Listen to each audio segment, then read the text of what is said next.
Hello दोस्तों। आज की इस कहानी में आपका स्वागत है। मेरा नाम नेहा है और मैं जयपुर राजस्थान की रहने वाली हूँ। यह घटना उस समय की है जब मेरी 8वीं कक्षा पूरी हो चुकी थी और मेरी स्कूल की गर्मी की छुट्टियाँ शुरू हो गई थी। मेरी सभी सहेलियाँ खेलने के लिए हमारे घर आती थी और मैं उनके साथ खेला करती थी। हमारे घर के सामने बहुत बड़ा आंगन था, इस वजह से मेरी सहेलियाँ हमेशा मेरे घर खेलने आती थी। उस समय जून की 1 तारीख को जब मैं स्कूल से अपना रिजल्ट लेकर घर आई तो मैंने देखा कि मेरी मौसी और उनका बेटा हमारे घर आए हुए थे। मेरी मौसी के बेटे का नाम विक्की है और मैं उसे विक्की भैया कहकर बुलाती थी। उस समय उसका भी 11वीं का रिजल्ट आ चुका था और वह 12वीं में जाने वाला था। जब से विक्की भैया हमारे घर आया, वह हमेशा मेरे साथ और मेरी सहेलियों के साथ खेलने लगा। मेरी मौसी 2 दिन रही और फिर वह अकेली ही अपने घर चली गई। जिस दिन मेरी मौसी अपने घर चली गई, उसके अगले ही दिन यह घटना हुई। वह सोमवार का दिन था और उस दिन सुबह मैंने, विक्की भैया ने और माँ ने साथ में खाना खाया। हमें खाना खाए हुए करीब 15 मिनट ही हुए थे कि मेरी सहेलियाँ मेरे घर आई और फिर मैंने, मेरी सहेलियों ने और विक्की भैया ने टीवी पर फिल्म देखने का फैसला किया। सुबह के लगभग 11 बजे हमने घर के हॉल में टीवी पर फिल्म देखना शुरू किया। वह एक कॉमेडी फिल्म थी, इसलिए हम सभी फिल्म देखने में बहुत मगन हो गए और आसपास क्या चल रहा था इसका हमें कोई होश ही नहीं था। हम टीवी पर फिल्म देख रहे थे, तभी माँ हॉल में आई और उन्होंने मुझे और विक्की भैया को कहा, मैं बाजार जा रही हूँ और 2 घंटे में घर आऊँगी। हम दोनों फिल्म देखने में इतने मग्न थे कि हमने बस सिर हिलाकर उनकी बात का जवाब दे दिया। माँ ने घर का दरवाज़ा बंद किया और बाजार चली गई। हम सभी फिल्म देखने में खोए हुए थे।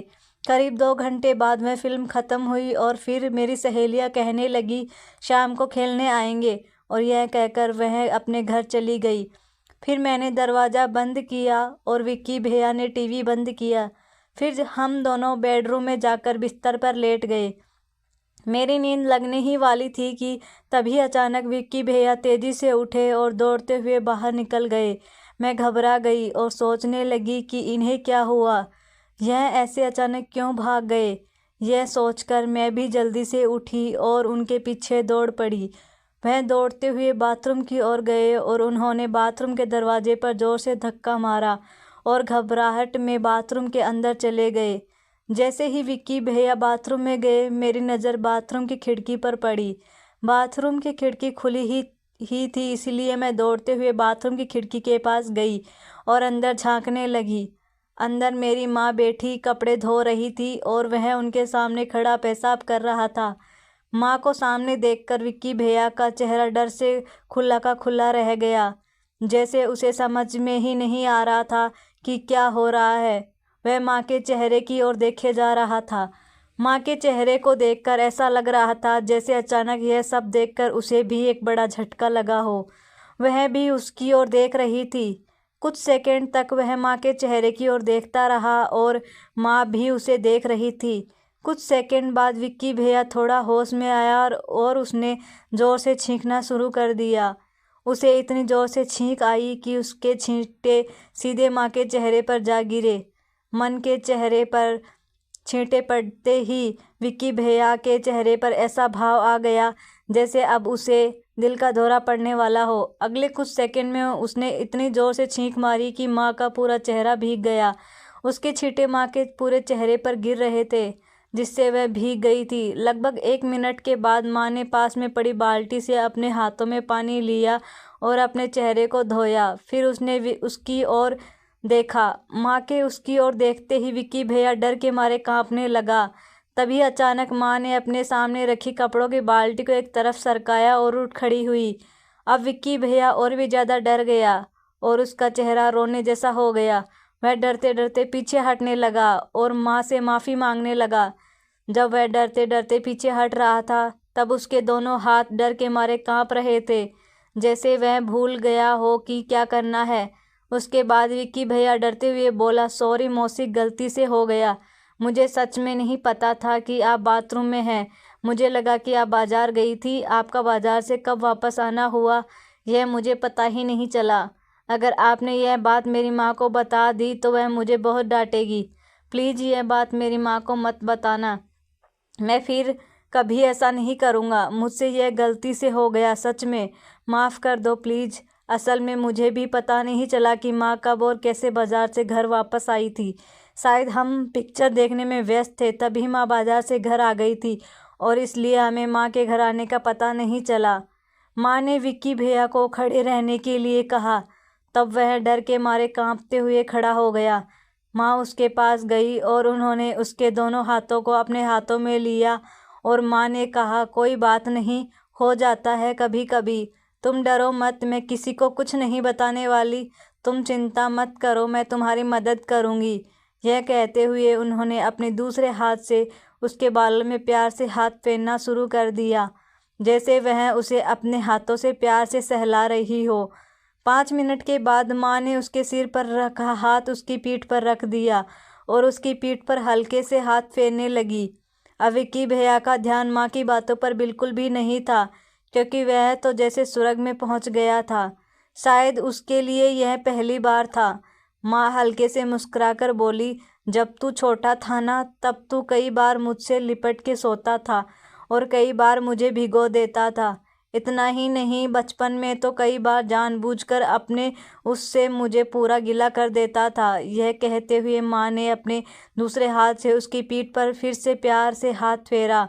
विक्की भैया आनंद में इतना खो गया था कि उसके जैसे होश ही उड़ने लगे थे और वह बेहोश सा होने लगा था। तभी माँ ने अपना हाथ हटा लिया। बचपन से मैंने अपने घर के बड़े बुजुर्गों या अपनी माँ को कभी इस तरह कुछ करते हुए नहीं देखा था और उस वक्त मैं छोटी थी तो समझ ही नहीं पा रही थी कि माँ और विक्की भैया क्या कर रहे हैं और ऐसा क्यों कर रहे हैं। मेरे मन में कई सवाल उठ रहे थे।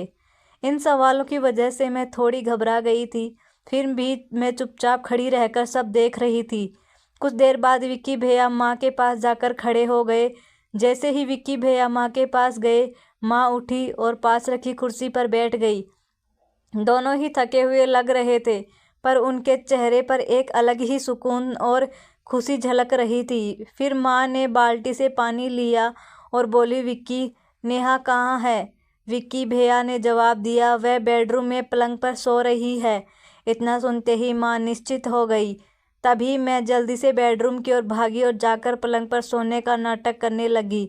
लगभग 5 मिनट बाद विक्की भैया भी बेडरूम में आया और मेरे पास पलंग पर लेट गया। कुछ ही देर में उसकी नींद लग गई और फिर मुझे भी नींद आ गई। शाम के करीब 4 बजे मेरी सहेलियां हमारे घर खेलने आई। तब माँ ने मुझे और विक्की भैया को नींद से जगाया और फिर हम दोनों बाथरूम में जाकर अपने हाथ मुंह धोने लगे। हाथ मुंह धोने के बाद मैंने अपनी सहेलियों के साथ खेलना शुरू किया। हमने विक्की भैया को भी खेलने के लिए बुलाया, लेकिन माँ ने उसे हमारे साथ खेलने नहीं भेजा, इसलिए मैं अपनी सहेलियों के साथ खेलने चली गई। करीब आधे घंटे बाद मुझे प्यास लगी तो मैं पानी पीने के लिए घर के अंदर आई। किचन में पहुंचने पर मैंने जो देखा उसे देखकर मैं जल्दी से दरवाजे के पीछे छुप गई और अंदर झांकने लगी। उस समय माँ ने अपनी आंखें बंद की हुई थी और वह किचन के काउंटर से लग कर खड़ी थी। करीब 5 मिनट तक मैं यह सब देखती रही। फिर मैं घर के बाहर चली गई और अपनी सहेलियों के साथ एक दूसरी सहेलियों के घर चली गई। वहां जाकर मैंने पानी पिया और अपनी सहेलियों को वहीं रुकने के लिए कहकर मैं अकेली वापस अपने घर आई। घर आकर मैंने देखा कि दरवाज़ा बंद था, तो मैं घर के पीछे के रास्ते से अंदर जाने लगी।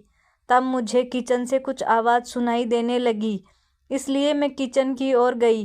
किचन की खिड़की खुली थी तो मैंने उस खिड़की से किचन में झांकना शुरू किया तो वहाँ 2 लोग किचन में फर्श पर सोए हुए थे।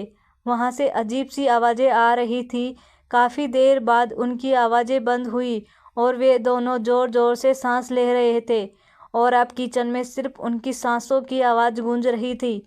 थोड़ी देर बाद माँ उठकर बैठ गई और मैं वहाँ से वापस चली गई। रात के लगभग 7 बजे जब मैं घर आई तो मैंने देखा कि विक्की भैया टीवी देख रहे थे और माँ किचन में खाना बना रही थी। फिर विक्की भैया के साथ मैं टीवी देखने लगी। रात में हमारे खाने के बाद माँ ने जानबूझकर उसे अपने पास सोने के लिए बुलाया। अब हम तीनों बेडरूम में एक ही बेड पर सोए हुए थे, लेकिन वे दोनों एक साथ सो गए थे।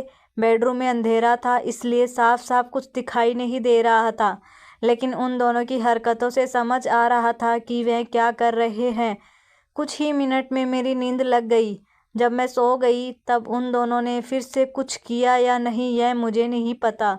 अब माँ उसे हमारे साथ खेलने के लिए नहीं भेजती थी, वह हमेशा उसे अपने पास ही रुकने के लिए कहती थी। अब रोज़ दोपहर 12 बजे से शाम 4 बजे तक हमारे घर का दरवाज़ा और सारी खिड़कियां बंद रहती थी, इसलिए मैं उन दोनों को देख नहीं पाती थी और रात को बेडरूम में अंधेरा होने के कारण मुझे सिर्फ आवाज़ सुनाई देती थी, लेकिन मैं उन दोनों को देख नहीं पाती थी, इसलिए मैं सो जाती थी। जब जून का महीना ख़त्म हुआ और जुलाई आया, तब जुलाई को 2 तारीख को हम तीनों खाना खा रहे थे, तभी मौसा और मौसी आए और विक्की भैया को अपने साथ ले गए, क्योंकि जुलाई से उनका स्कूल शुरू हो गया था। विक्की भैया जब अपने घर गए तो माँ को बहुत बुरा लगा। जब विक्की भैया की 12वीं बोर्ड की परीक्षा हुई तब माँ और मैं मौसी के घर गई और अगले दिन मेरी माँ, विक्की भैया और मैं अपने घर लौट आए। उस समय भी मैं दिन में और रात में उन दोनों को देखने लगी। जब विक्की भैया का परीक्षा का रिजल्ट आया तो वह अपने घर चला गया। फिर उसने कॉलेज में एडमिशन लिया और वह अपनी कॉलेज की छुट्टियों में हमारे घर आता जाता रहता था।